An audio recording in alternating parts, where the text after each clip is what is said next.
কর্তৃক আয়োজিত আজকের এই আলোচনা সভার সম্মানিত সভাপতি, আজকের এই আলোচনা সভার মধ্যমণি লাকসাম মনারগঞ্জের মাটি ও মানুষের নেতা, সাবেক সংসদ, লাকসাম মনারগঞ্জের মানুষকে যিনি গত 25টি বছর আগলে রেখে আজকে অদ্যপতি পর্যন্ত আমাদের সাথে কাঁধে কাঁধ মিলিয়ে দলকে সুসংগঠিত করে আসছেন,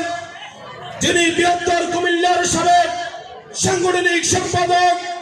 আমাদের প্রিয় অভিভাবক জনাব জননেতা জনাব কর্নেল আফসার সাহেব। সম্মানিত উপস্থিতি, নেতৃবৃন্দ এখানে আছে, প্রিয় নেতা এখানে আছে, আমরা ওনাদের বক্তব্য শুনবো। আমি শুধু একটি কথা বলবো যে বিগত দিনে আমাদের সাথে